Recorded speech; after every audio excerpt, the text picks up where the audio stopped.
kuri Miss Jolly ya iyo invitation rero yamuhaye ari invitation yo kujya muri party ya Muhoozi. Noneho umukobwa bita Miss Jolly akaba yifasha no kuri Twitter agakora ibitangaza. Iyi comment munita sanitizer nayo noneho yantunguye. We yanditseho ngo Elia Kimangala got invitation from UEFA to attend the Ballon d'Or ceremony and he rejected it for no reason. Frango yagereranyije Miss Jolly n'umukinnyi w'umudefense wakinaga muri Man City bitaga Elia Kimangala. Mwango Mangala yari umukinnyi w'umuswa cyane.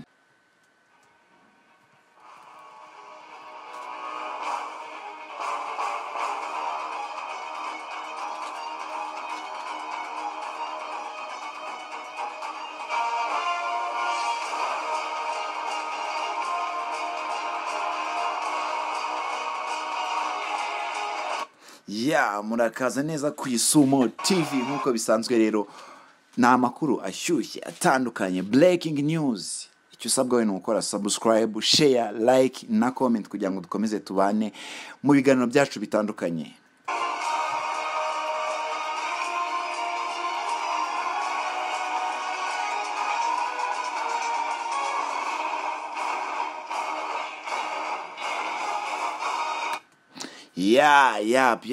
Twongeye twagarutse rero, nta wundi n'umuhungu wanyu Aldeje Rutura kuri Isumo TV.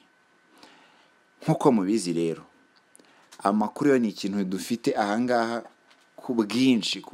Twe tumaze igihe tudakora mu twihanganira, ariko twagarutse cyane dore ko ubu ngubu ari n'igihe kirimo amakuru menshi, amakuru ya sport, entertainment, business news n'andi makuru yose atandukanye. Ntahandi mwakura amakuru yizewe usibye hano.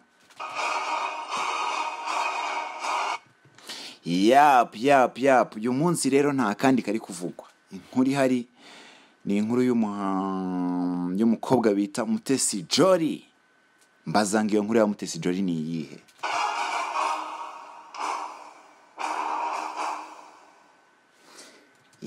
Mutesi Jolly rero muri urukera nibwo abantu benshi babonye post ye yapostinze amasaha 16 ashize, bivuze ko ari nka saa 2 z'ijoro z'umugoroba washize, saa 2 saa 3 gutyo.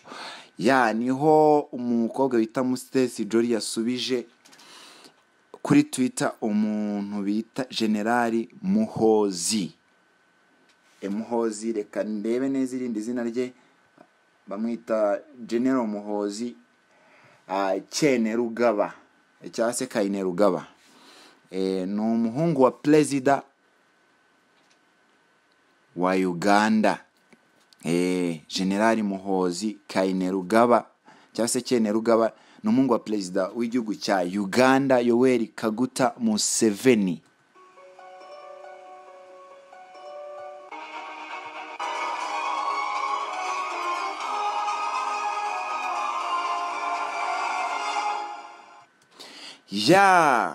Rero uyu mukobwa yakoze ibintu bidasanzwe muri uyu mugoroba, aho abantu benshi bagiye bamunenga kuri Twitter cyane ko yakoze amahano adasanzwe, cyane ko uyu muhungu wa Perezida wa Repubulika ya Uganda bita Muhoozi Areruye ni umwe mu bantu bavuga ko bashobora gusimbura se Perezida Yoweri Kaguta Museveni ku mwanya wa Perezida w'igihugu cya Uganda. Mbaza ngo icyabaye ni ikihe? Nanjye nkuviri muzine muzingo by'iyi nkuru umenye icyabaye. Ijambo kurindi ni kuri Isumo TV.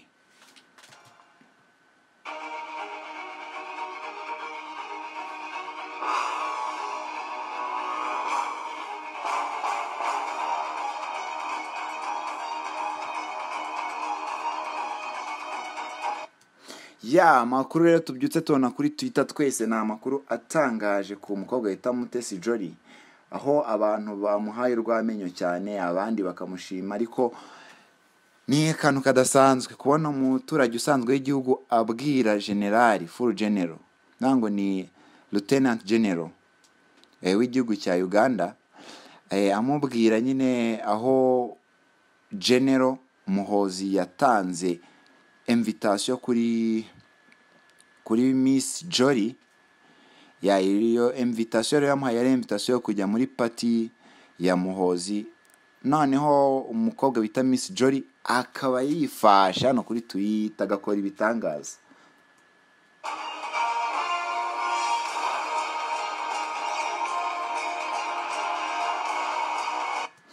Miss Jolly rero uyu nguyu wo mu Rwanda muzi mwese mwamenye nk'umukobwa wihagazeho kandi ukunda kuvugira ku mbuga nkoranyambaga zitandukanye, dore ko ari nawe ejo bundi wavuze ko abasore b'iki gihe ngo basigaye ari inyana z'imbwa. Wo nawe niwe wabivuze, uwo mwamenye nk'inyana z'imbwa rero n'uwo nguwo, nta wundi ndimo ndavuga n'uyu nguyu. Muri uyu munsi rero washize umunsi wa kabiri tariki 19 z'ukwezi kwa kane mwaka 2022, Miss Jolly rero yifashe mu mugoroba abaravuze ati Muhoozi rwose invitation yawe ndayihakanye, nzaba ndi muri gahunda zanjye.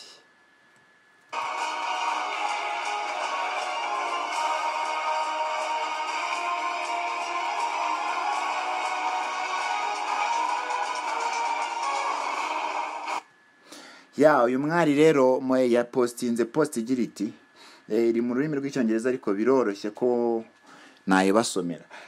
Post uyu mwari ya postinze rero ni post igira iti the pleasure is all mine my brother. Should I not manage to come this time, I will next time. I wish you many more years. Happiest birthday. Akira dukombe tubiri, maybe dushobora kuba utwaye cyangwa se ari utwaji.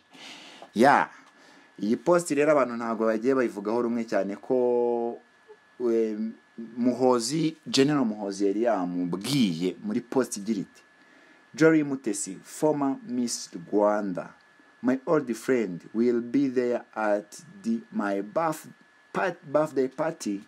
We will have a great time.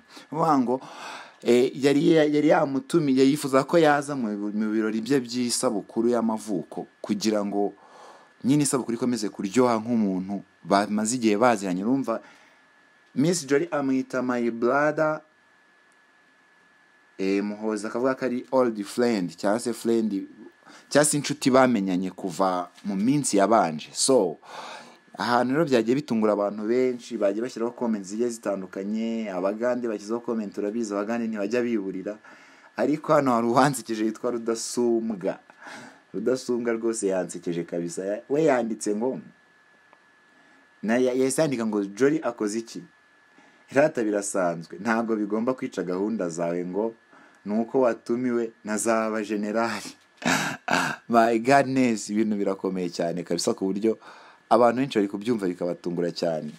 Hari undi muntu ashyizeho comment nawe, noneho hari undi muntu ashyizeho comment, urumva comment isekeje byatari. Iyi comment munita sanitizer nayo noneho yantunguye. We yanditseho ngo Elia Kimangala got invitation from UEFA to attend the Ballon d'Or ceremony and he rejected it for no reason. Frango yagereranyije Miss Jolly n'umukinnyi w'umudefense yakinaga muri Man City bitaga Elia Kimangala. Frango Mangala yari umukinnyi w'umuswa cyane. Umukinnyi w'umuswa cyane rero nka Mangala kubatubirwa kuyattending ibirori bya UEFA Ballon d'Or maze akabirejectinga. Nyine ntago byumvikana buryo umukinnyi w'umuswa yahabwa amahirwe yo kugera aho abastari bari, ndetse banabikoreye bafite ibigwi ngo yange ko yakwattendinga iyo